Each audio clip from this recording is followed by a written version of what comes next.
There's a lot of disagreement among sociologists, psychiatrists, psychologists, and just society overall whether raising kids by same-sex couples is harmful. Are we incapable of raising children when you compare parents of the same sex to heterosexual parents? Hi, I'm Eliezer Marte. Welcome to Daddy's on Duty. Hello, everyone. I'm Eric Martinez. It's great to be here. Again, Again, it's a beautiful rainy day. thank you so much for the support that we've received during the first 8 episodes that we recorded last year. And now we're going to take it to another level when we are discussing topics with the perception, with the insights, with the experts on each topics, right? Correct, yes.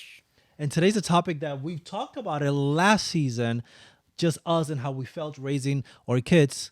But now we have clinical licensed social worker, and the founder of Minds Together, Giancarlos Osorio. Giancarlos, how are you? Hola, hola, mi gente, ¿cómo están? Thank you very much for the invite, guys. Welcome. Thank you.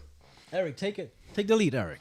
All right, fine. I mean, Just like that. it's like that, all right? You know, it's like, take me to dinner first. So it's funny. We were having this conversation a few months ago, and where we face a lot of criticism over the past few years, not only with our foster child, but also with now our daughter who was born via surrogacy, and whether the competency and also the mental health effects of raising a child in a homosexual home or same-sex partnership or marriage or whatever the case may be, and the harmful effects that might have on the child later in the future. Now, what I find interesting is a lot of these studies that have been done in the past, and they're very contradicting. Some say that, that it's harmful, that they're not recommended, they're not suggested, and that it's they will negatively impact the child later on. And then others say that they discredit them in another sense, that no, that they're perfectly fine, and then they actually fare out, that they fare out even better. In some cases. We can speak to for us, where we just simply exist, and we just try to show our kids love and teach them to be, honorish and do well. But we still would like some guidance and see what's real and what's not. Now, I do want to share my personal views on the matter first, and just my own little personal disclaimer, which is that I think all studies. And this is coming from having a research background, working in medicine and so on. When you conduct a study, is that you're trying to prove a point. There are some biases in between, and you're still trying to prove a point. There's no right. There's no real. Nothing is. They're not credible, but they're a matter of interpretation. I can tell you that soda is not good for you. It doesn't mean you're not going to drink soda. Right. I can also tell you that. And let's just let's apply it to this topic. If I tell you that same-sex parents shouldn't be allowed to raise kids, I can also share with you research that a single mother or a single father shouldn't raise a child, because a child should be in a home there's a healthy environment with both parents, without arguments of financially and so on. So, from your standpoint. What's your? It's a whole lot. That's huge. Intro, it's a huge intro. The standpoint of the expert. So what is the question? So to what extent does mental health play a role when it comes to? That's part of the question when it comes to raising kids as same-sex parents. Got it. I'm gonna sum it up. I think the most important thing is to raise a kid with love, and for the kid to feel that it's loved. My belief is that kids don't have the capacity yet to whether or not say this is a right or wrong family.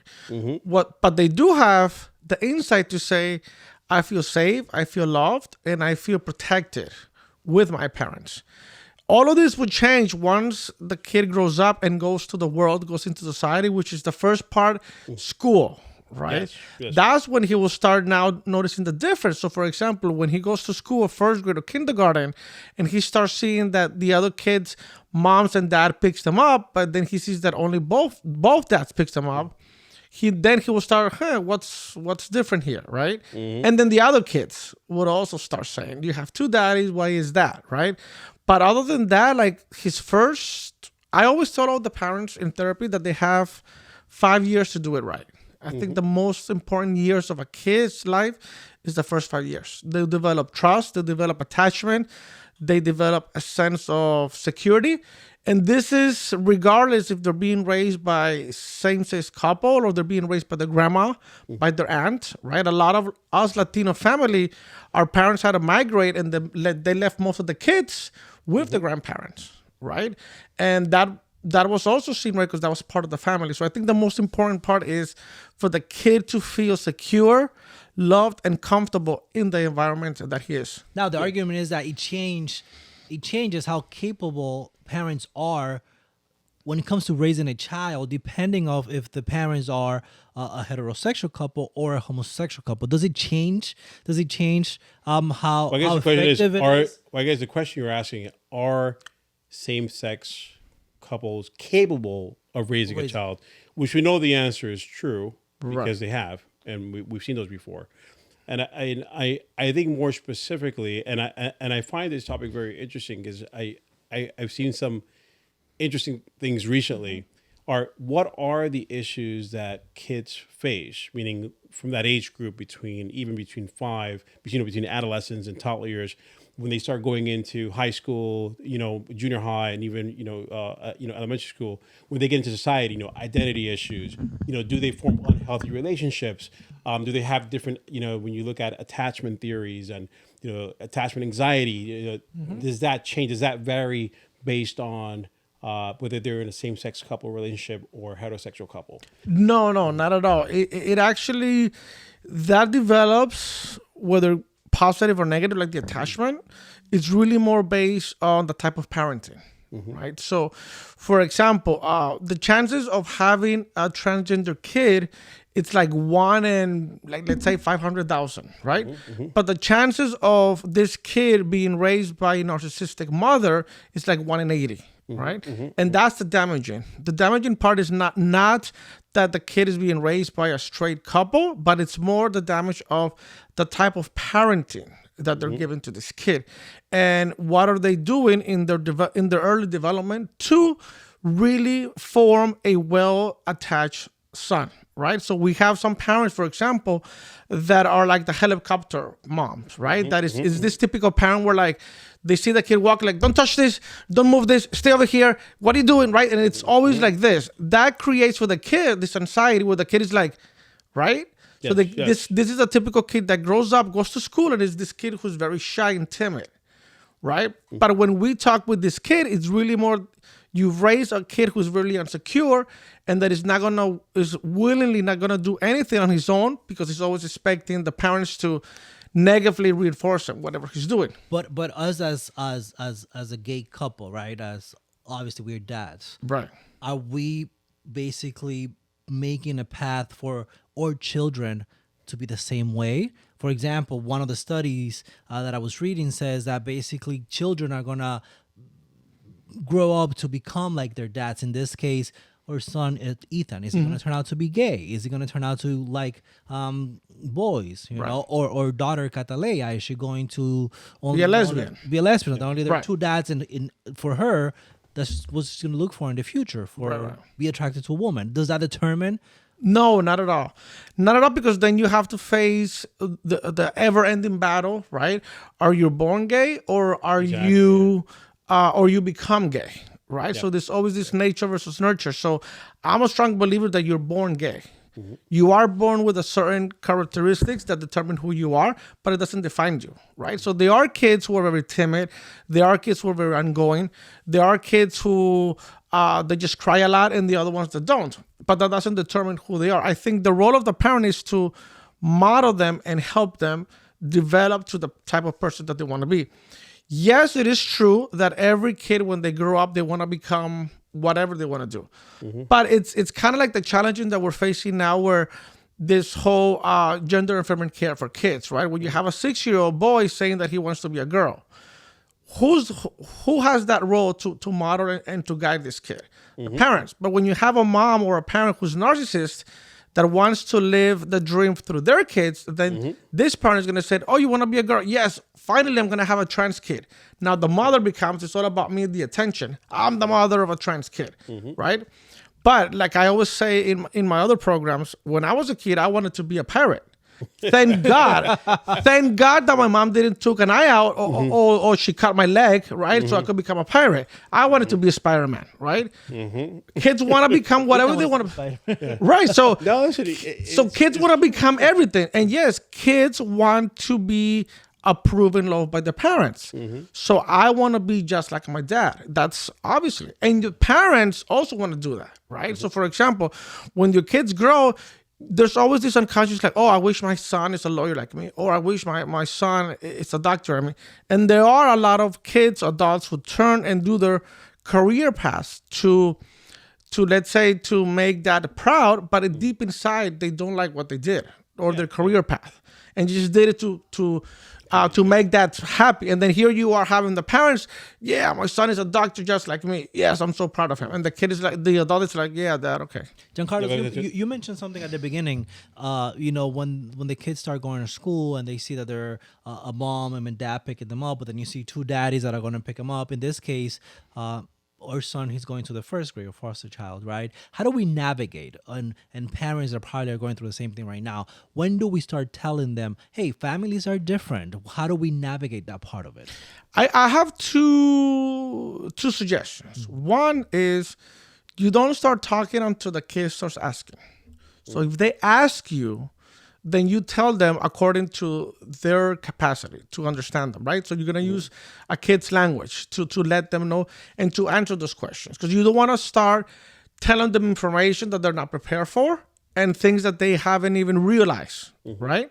Because that's always the adult part, right? But the kids are naive to all of this. They just go to school and that's it. If they start asking, then you start telling them. That's one. The other one, I always tell parents, start when the kid is like 5 or 6. That's the best age for them to start going to therapy on their own. It doesn't mean that there's anything wrong with the kid, but it's just more like, for example, this is a space allocation. Preparing the therapist, hey, my kid, we're two dads. My kid is gonna go. I don't want any issues. Let's start talking with him. So maybe you and him could explore that. So the kid also has another outlet to talk and to express. Because most of the times, I'm going to say like 90% of the time, the parents are the last persons to find out what's going on with their kids, which is sad. And I do want to interrupt for one second, because you do bring up a very good point. And it's something that resonates because we didn't have this conversation last night, but we finally finished watching that series. Okay. Adolescence. Yeah. Yeah. And there was a lot of chatter with like adolescents and did he kill the young he killed her, which in the end we know, well, if you didn't watch it. The spoilers, no spoilers alert. Spoiler alert, right? But there was that one very powerful scene where the parents sat down and they said, we made him. Right? We made him. And there was a whole course of bullying and so on, and that they didn't know. But the question was, could we have done more?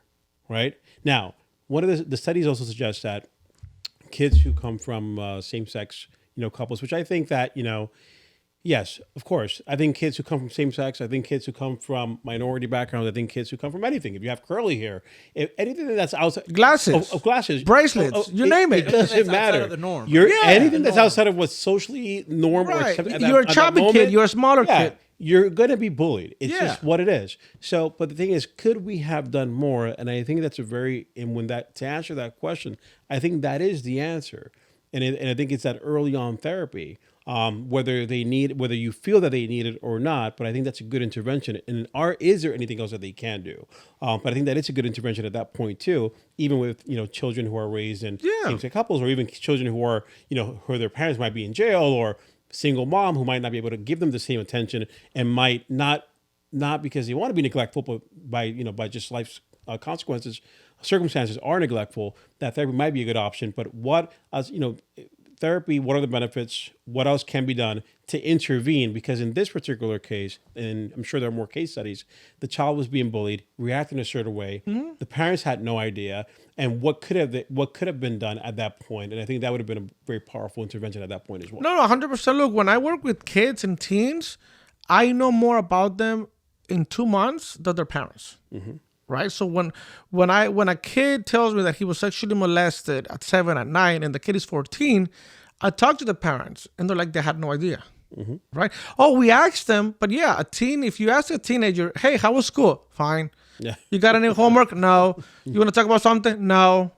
Oh, okay. How are you? Fine. Anything else? Like, no, they're not going to tell you anything else.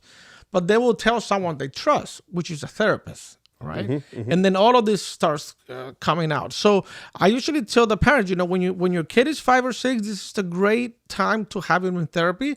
Not because, again, there's anything wrong with them, but just to make sure that the kid has another positive outlet. And an outlet that that if this kid tells something to the therapist that is worsening or that it's something bad, the therapist will tell you guys. And that's the whole point. Eventually, the idea is for the kid to have the trust to tell the parents what's going on, but that's never going to happen. The kid is never going to tell a parent that they're being bullied. The kid is never going to tell the parent that they're being sexually abused. And one of the reasons is because the kid hears in the house the conflicts, the problems, and they don't want to add to that to the parents. So they'll want to see themselves as as another problem. So they don't tell the parents, Now, is there such thing as passing on the stressors, right? The stress level that heterosexual couples have to deal with into a child? Oh, 100%. And this is very Latin culture, especially single moms. I'll give you an example. Let's say you have a heterosexual marriage with a kid who's 10 years old. They get divorced or the father leaves.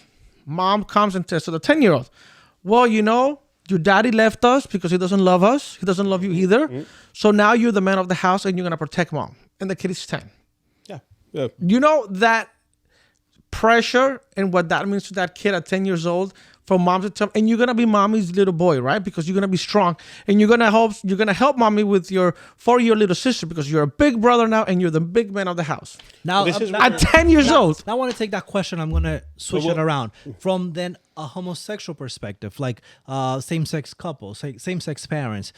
Is there such thing as passing on the stress into your child somehow? Because, for example, the whole thing of always fighting for equality, of we've been fighting for this, we have been just being socially accepted and all that stuff.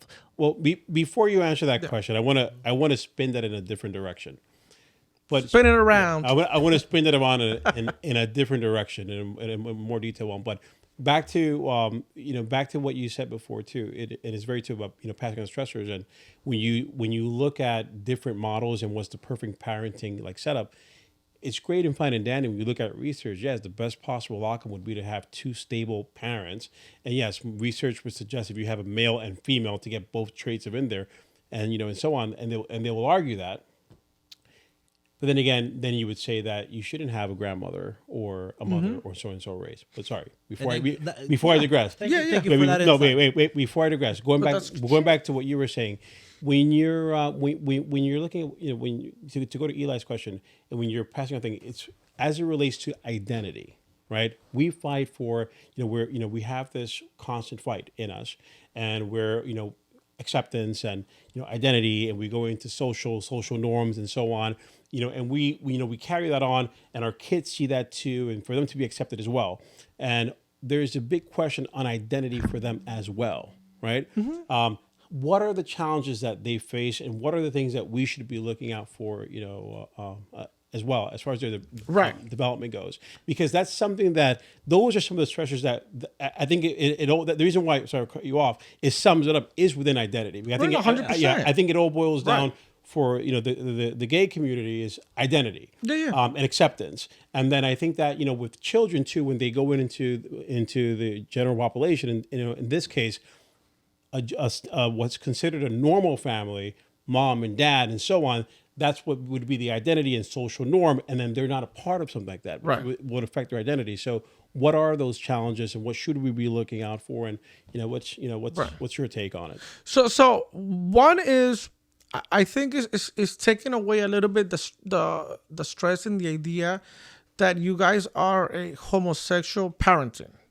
I think it's more to focus on we are parenting our kids. Like you said, the idea is for the kids to be raised with parents, not mom and dad, parents, right? Whatever that means, right? And just pull back from our own expectations of being the best dads in the world. That's number one error. Also, take away that expectation and the idea that I'm going to give to my son everything that I didn't have when I was a kid. Because that's also a very common mistake that parents do, right? I want my kid to be what I'm not. Like, no, the kid is their own identity, their own life. Our role as parents, your role as parents, is to guide them, is to model for them, is to show them values and norms, whatever you feel is according, and let the kid at the end make those decisions, right? Because you cannot put your kids in a little bubble or in a little bag and protect them from the rest of the world. Because then at the end, They would have been doing our job. Yeah. right, at the end, you were really neglecting the kid. And then I'll tell the parents, well, what happens if one of you, God forbid, pass away? What's going to happen? How is he going to defend himself? He's 10. And then I go, okay, he's 10. So then I tell the mom, does he already does his room? Does he do his laundry? Does he help? No, he's still, no, he's 10 years old. You got to start giving him some independence and responsibilities, right? And they were like that, but that has nothing to do with the fact that you guys are gay. It has nothing to do with that. Of course, we don't. There's not like a book like when you're going to study for the license that you have your handbook and you study and you pass a test. There's no manual or how to be the best parents, right? And you guys don't have to be the best parents. You guys are allowed to make mistakes and you guys will figure it out what's best. But yes, the kids will feed onto all of this anxiety and worry. And I also 100%. see that those challenges and that fight for acceptance and that enthusiasm and all that hunger to be better and to make sure we are part of it. I'm pretty sure kids are going to see that too, and they're going to use that as a way of like, well, if my dads have been fighting and have been asking for acceptance and to be part of society, then this is a way of me also going the extra mile to make sure that I continue that legacy somehow, right? Okay. No. No, that's not how it works. That's not how it works. That's not how it works because you're missing a big point of it. The kid's personality and the kid's own decision. And their own path too. And their own path and what they want to do. So I'll give you an example. We have... If I want to go and rally, doesn't mean I got to bring my kid to rally with me. No, not at all. The kid doesn't have to rally with a whole bunch of adults. He has to go and play. Yeah. That's what the kids have to do, right? You separate that. Because again, parents who do that, it's all about the parents. I brought my kid. And the poor kid is like 5 years old. He doesn't even know what he's doing there, right? He likes it because he sees the noise and he sees everybody, but it doesn't mean that he has the capacity to understand that he's in a rally for trans rights or LGBT rights. No, like he doesn't have that. So let's say there is a couple, right? A marriage, and let's say you have a 7-year-old boy and a 5-year-old little girl. And they witness domestic violence. They witness a very typical tradition. Father coming home drunk and everything beats up the mom and all that stuff. You have 2 kids. They're going to grow up. What are the chances that one of them is going to be a wife beater? And what are the chances that the other one is going to be like, I'm not getting married, I'm not having kids? Right? So it really depends the path. 2 kids could be sexually abused. 2 siblings could be sexually abused. And it all depends what path they take. But a lot of it has to do with the intervention that we'll put in place. So that's why I always tell the parents, if you put your kid at 5 years old in therapy, you're preparing him to work on his emotions. Because if something does happen when the kid is 7, 8, or 9, he's already been in therapy all this time. If he gets bullied in school when he's 6, 7, he's already been in therapy. So this will give him the professional skills that the parents don't have, right? Because we're very biased because it's our kid. But a therapist is very unbiased and is very objective and is helping the kid to have their own sense of personality. And that's what you want as a parent. Now, sorry to interrupt, but for a kid at that age, are we referring more to along the lines of like behavioral therapy so they can develop coping skills with certain things, or more of speaking it out and just speaking it out? At 5, 6 year old, a lot of play therapy, drawing, coloring. We go through similar things with our 5-year-old. It's mostly play therapy, and it's amazing what comes out of play therapy. 100%. And this is through you. Now imagine through another person that he knows is not the dad, that I could tell him all of this. No, it's not even with us. It's with the therapist. No, we have him in therapy. No, which is awesome, right? And it's in play therapy. And then you see the things like, wow, right? And then, but yeah, that's the whole point. Now, I do feel that, and I think studies have shown or haven't, but I do feel personally that kids who are raised by same-sex couples tend to be more empathetic towards kids. I don't know why. I don't know if it has to do with the parents, if it has to do with everything that they see, but most kids tend to be understanding and more empathetic about other people. And I think that's kind of like we as gay parents would unconsciously give to the kids to be more understanding, more empathetic to the world, more trusting to the world, right? Because we have that little sixth sense, that extra sense that we're more empathetic and understanding. And I can see where they would develop that too, and I think it has a lot of sense. And I've read this with a lot of the research too, which I think it's I can see where whenever I look at research, it's like, okay, what group of people did you select, and that, which I think a lot of it is flawed. But when you look at families, comparing Latinos versus other, groups and so on, I can only speak to the Latino half, right? Whether you agree or disagree with some of the families, the family is still involved when it comes to their grandkids, right? And it's certain things. Like, I don't like you, but I like my grandkid, Yeah. So, there's still that sense of community, and then you also have the outside family too, whether it be your friends. And so I think when you bring in the children, I know that even our kids are exposed to a whole nother set of group, whether it might be whether it might be a gay person, a lesbian person, a trans person, and so on. So you do kind of build that extra that sixth sense or that empathy and so on, or just that not that you're tolerant or anything, but that you're more accepting because it's you see the value of a human being and just the fact that they really are just another human being. Right. And their kids on the ground. But this also happens in a very traditional Latino family. I remember when I was like 6 or 7 or 9, when, there were like family house parties, right? Mm-hmm. And all the adults were drinking and watching and listening to music. And then here you have all the kids, 9, 7-year-old.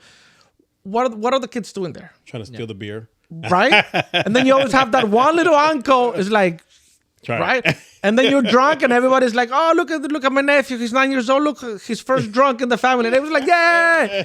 You know the damage they do that to the kid? Yeah. It's unbelievable. And or when and they'll be like, no pasa nada, es un traguito. And not only that, it's with us. So the famous, if he's gonna get drunk anywhere else, then he might as well just do it here with us. That he feels safe and secure. Listen, this is why I find research to be so interesting, even in the same-sex couples. We were having this conversation the other day, and this is speaking to the Dominican Republic, right? If you ever travel to the Dominican Republic and you see how some of these parents speak to some of these kids, you're like, oh my God, I can't. Yeah. It's like, it's unacceptable. No. But in their defense, the kids don't really understand it. And it's part of their culture. Right. But it depends on who you ask. Now, I do have a question for you. I saw this. Wait. Before you go there, because I wanted to go back to something, and it's perception, not even perception, but there's this, and I want you to correct if it's right, if it's wrong, right? But there's and reading through some studies, I've read that same-sex parents, right, raising kids, their kids are more likely to grow up and having more of a sexual behavior than kids that are raised by heterosexual parents. Is that true? How do you see it from your expertise? From my expertise, no, I don't see that. I see it the other way around. Mm-hmm. I see it, the kid are raised more with this machismo type when they come from mom and dad, and they see it. Like, you don't know how many adults I have in therapy that still remember, right, when dad was like beating up mom, and then the dad will tell to the kids, right, them kids, this is how you treat a woman for them to listen to you. And the poor kid is like 12 years old, and he remembered this, right? Mm-hmm. Or you have the other side of the coin where you have the sister, the little girl, now a woman, saying, I remember my mom saying to me, or if you ever get married, tú tienes que aguantar, right? Because that's her role in the wife. Tú tienes que aguantar todo lo de tu esposo. And then you find out that these adults, you look at their intimate relationships, and it's a chaos. It's a chaos. It's like they continue re-traumatizing themselves, finding peace with that inner kid, but they continue to end up with, like, they ended up, the son ended up marrying like their mother, like a very submissive, right? And then the daughter ended up marrying their dad, like a very dominant, aggressive alcoholic, right? And they're like, I don't know why I always run with the same type of guys. And then when you look back, like, well, there's a pattern, there's a history.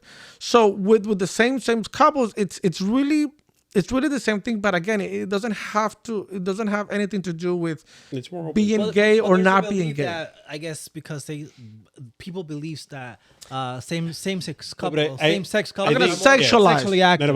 No, but I think that's just the perception. And like I said before too, when you look at research, I think research tries to prove a point. Now, one would say, and I will say this from personal experience, and I think no one will argue and debate it because this is across the board. In heterosexual couples, it is over their, children are over sexualized. Right, of course. Like for example, if you're a boy, right, your aunts will tell you, let me see your genitals and so on. Not if only you're saying, that. oh, you better have a whole bunch of girlfriends and so on. Oh, let me see, did you have things, whatever? Right. Except Or- it's different. So Or what about when you're raised in South America? I'm assuming in the Caribbean also, but you're 12, you're male, your uncle o el padrino o el primo mayor. Oh, you're 12. All right, let's take you to the exactly. prostitutes. 'Cause Exactly. You're gonna be a man Yeah. now. Sex is part Right? of our culture. Sex is part of Yeah. a culture. Yeah. And I've seen, I have so many stories, but I just remember this one about sexualizing kids. So we have this kid, he's like 9 years old. He got in trouble in school because he started touching little girls or raising up their dresses and smacking them as they walk, right? And he got suspended. Obviously, he went to therapy. The mom is like, I don't know why he got this behavior. We don't do anything like sexually. He's only 12. He probably seen it on YouTube. I don't know what's going on. Long story short, I've done the therapy with the kid. And then through play, he starts drawing everything. And we go over what he drew. So what did he tells me? Oh, I see my dad does this to my mommy. I'm like, what do you mean? Yeah, I'm in the kitchen and my mom and my dad comes and slaps my wife, my mom in the buttocks or caresses her in the breast. So he told me like, this is what you gotta do when you're a man to woman. So I did that to the little girl that I like the little girl. So he's just acting out. Yeah, no, and they internalize it, but they don't see it as because again. They're kids, so they don't have the capacity to realize that that's incorrect. Yeah. It's the same thing when the kid is being sexually abused by a family member, right? And the family member, an uncle, brother, or whoever tells them, oh, this is how uncles show love to the little kids. Yeah. Or this is how me being the big brother is going to protect you. And they think that that's how you show love. And then if they grow up and they like a boy and they like a girl, they're just going to act it out. I find that kids replicate behavior. And of course. And I will tell you, and this is just chatting from some other same-sex couples and reading a few things, we try to do the opposite, right? Because we don't want people to think that, oh, we're pedophiles, whatever the case would be. Right. Whereas it's different in heterosexual couples, they go to the extreme. Yeah.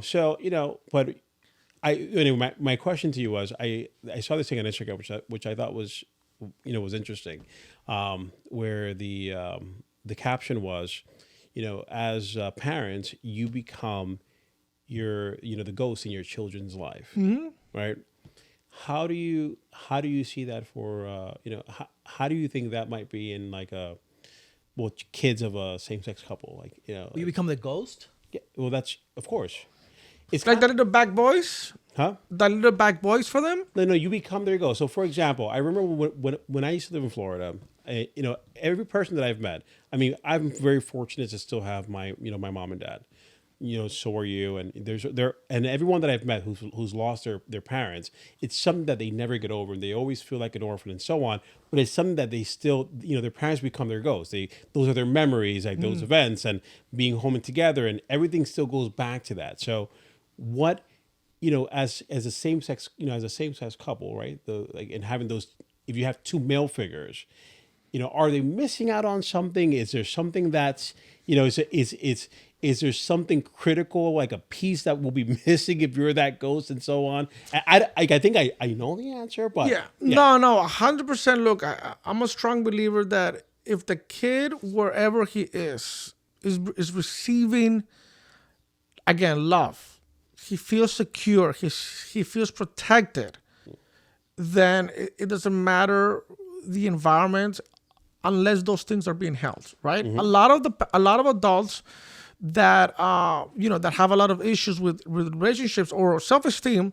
When I talk to them, they remember their parents always fighting and fighting Yeah. and fighting Yeah. and fighting, right? When I tell the moms, why didn't you guys divorce if you guys were fighting? It was right now, and they would always say, "Oh no, I would never take away my kid because I want my kid to be raised by two parents." Right. But when I talk to the kid who's now an adult, they're like, I wish my parents got separated.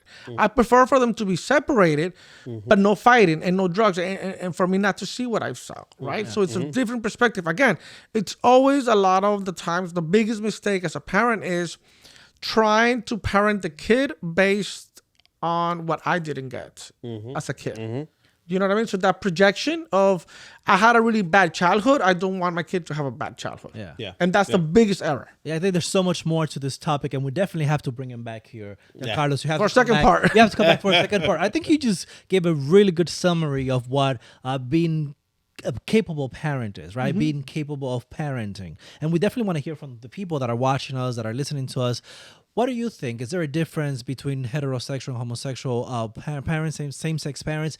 Are we less capable than heterosexual parents? Are we hurting the child? Are we hurting the Right. child? We want to hear from you. What's your opinion on this? Make sure you subscribe to our Daddies on Duty on YouTube. Make sure you follow us on Instagram, also on Thread, and on Facebook. Eric Martinez, Eliezer Marte, Giancarlos, Osorio, Minds Together. Thank you so much for being here in this episode. We definitely got to come back for a next section, right? No, absolutely. This is a lot. And listen, if you guys, just to end, if you guys want to be at ease as a parent, ask your kid, are you happy?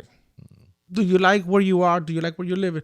And let's see what he says. And I think that will give you the answer. Like, okay, we're doing things right. And if they say no, pack their bags. Right. Leave them outside of the train track. Bye-bye. We'll see you guys next time. And of course, you can always follow Thank us you, on guys. social platforms. Thank you. Bye-bye. Bye. Ciao. Bye-bye. Bye-bye. Bye-bye. Yeah.